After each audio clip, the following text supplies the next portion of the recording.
ಅಯೋಧ್ಯೆಯ ಭವ್ಯ ರಾಮ ಮಂದಿರ ಲೋಕಾರ್ಪಣೆಗೆ ಒಂದು ದಿನ ಬಾಕಿ. ನಾಳೆ ಇಷ್ಟೊತ್ತಿಗಾಗಲೇ ಅಯೋಧ್ಯೆಯಲ್ಲಿ ಮತ್ತು ಅಯೋಧ್ಯೆಯ ಕಾರಣಕ್ಕೆ ದೇಶದ ತುಂಬ, ಪ್ರಪಂಚದ ಬೇರೆ ಬೇರೆ ದೇಶಗಳಲ್ಲೂ ಕೂಡ ಸಂಭ್ರಮ ಮುಗಿಲು ಮುಟ್ಟಿರುತ್ತೆ. ಭರ್ಜರಿ ತಯಾರಿಗಳು ನಡೀತಾ ಇವೆ. ರಾಮಲಲ್ಲಾನನ್ನ ಪ್ರತಿಷ್ಠಾಪನೆ ಮಾಡೋದಕ್ಕೆ 500 ವರ್ಷಗಳ ಕನಸು, 500 ವರ್ಷಗಳ ತಪನೆ, 500 ವರ್ಷಗಳ ಹೋರಾಟ ಅಂತಿಮ ಹಂತಕ್ಕೆ ಬಂದಿದೆ. ಈ ತಲೆಮಾರು ಯಾರ್ಯಾರಿಗೆ ಇದನ್ನ ನೋಡುವುದಕ್ಕೆ ಸಾಧ್ಯ ಆಗ್ತಾ ಇದೆ ಅವರನ್ನ ಪುಣ್ಯಶಾಲಿಗಳು, ಭಾಗ್ಯವಂತರು ಅನ್ನಬೇಕು.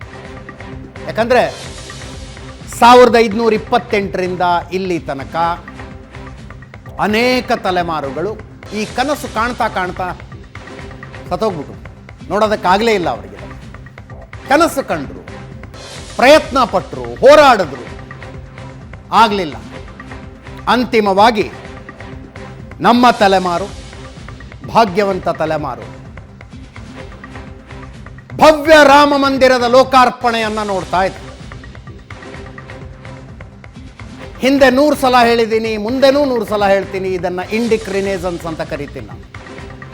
ಭಾರತೀಯತೆಯ ಪುನರುತ್ಥಾನ. ಈ ನಾಗರಿಕತೆ ಪಳೆಯುಳಿಕೆಗಳ ಮಧ್ಯದಲ್ಲಿ ಮತ್ತೆ ಭವ್ಯವಾಗಿ ಎದ್ದು ನಿಂತಿದ್ದರ ಸಂಕೇತವಾಗಿ ಇವತ್ತು ಅಯೋಧ್ಯೆಯಲ್ಲಿ ರಾಮ ಮಂದಿರ ಇದೆ.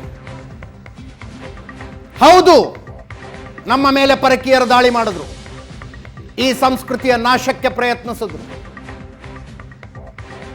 ಇಲ್ಲಿನ ಆರಾಧ್ಯಗಳನ್ನು ಒಡೆದ್ರು, ಪವಿತ್ರ ಕ್ಷೇತ್ರಗಳನ್ನು ಧ್ವಂಸ ಮಾಡಿದ್ರು.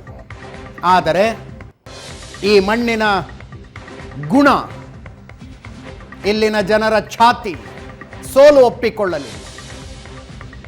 ತಮ್ಮ ಕೈಯಲ್ಲಿ ಏನಾಗುತ್ತೋ ಅದನ್ನು ಮಾಡಿದ್ರು, ಎಷ್ಟಾಗುತ್ತೋ ಅಷ್ಟು ಪ್ರಯತ್ನ ಪಟ್ಟರು.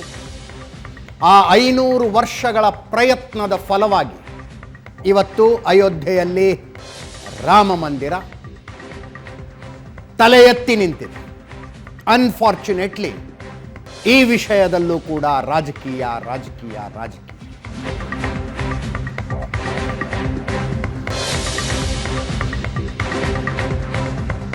ರಾಮ ಮಂದಿರ ಲೋಕಾರ್ಪಣೆ ಮತ್ತೊಂದು ರಾಷ್ಟ್ರೀಯ ಹಬ್ಬ ಆಗಬೇಕಾಗಿತ್ತು.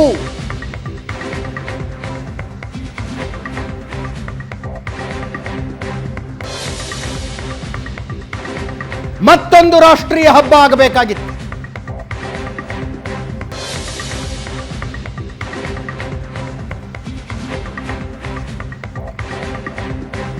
ಇದರ ಸುತ್ತ ಕೂಡ ರಾಜಕೀಯ ನಡೀತಾ ಇದೆ.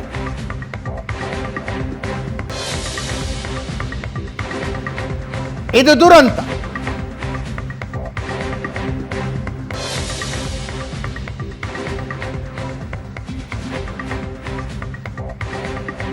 ಆಡಳಿತ ಪಕ್ಷವನ್ನ, ಕೇಂದ್ರ ಸರ್ಕಾರವನ್ನ, ಪ್ರಧಾನಮಂತ್ರಿಗಳನ್ನ ಟೀಕಿಸುವುದು, ವಿಮರ್ಶಿಸುವುದು, ವಿಶ್ಲೇಷಿಸುವುದು ಬೇರೆ. ಒಂದು ಆರೋಗ್ಯವಂತ ಪ್ರಜಾಪ್ರಭುತ್ವದಲ್ಲಿ ಅವೆಲ್ಲ ನಡೀಬೇಕು. ಆದರೆ ಆ ಕಾರಣಕ್ಕೆ ರಾಮನನ್ನ, ರಾಮ ಮಂದಿರವನ್ನ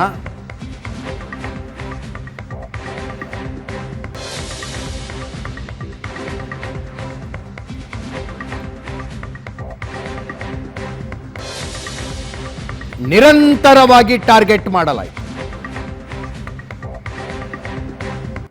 ಈಗ ಬಿಜೆಪಿ ಆಡಳಿತದ ರಾಜ್ಯಗಳಲ್ಲಿ ರಜೆ ಘೋಷಿಸಲಾಗಿದೆ, ಬಿಜೆಪಿಯೇತರ ರಾಜ್ಯಗಳಲ್ಲಿ ರಜೆ ಘೋಷಿಸಲಾಗಿಲ್ಲ ಅನ್ನೋದು ಚರ್ಚೆ.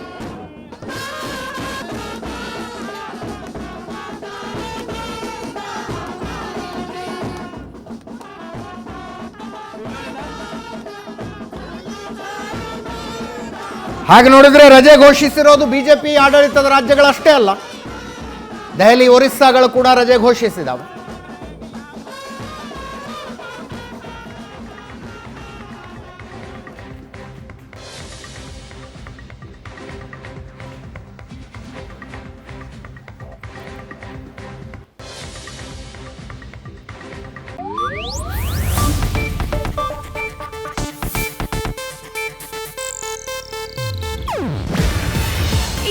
ಏಷ್ಯಾನೆಟ್ ನ್ಯೂಸ್ ನೆಟ್ವರ್ಕ್ ಪ್ರಸ್ತುತಿ. ನೀವು ನೋಡ್ತಿದ್ದೀರಾ ಏಷ್ಯಾನೆಟ್ ಸುವರ್ಣ ನ್ಯೂಸ್.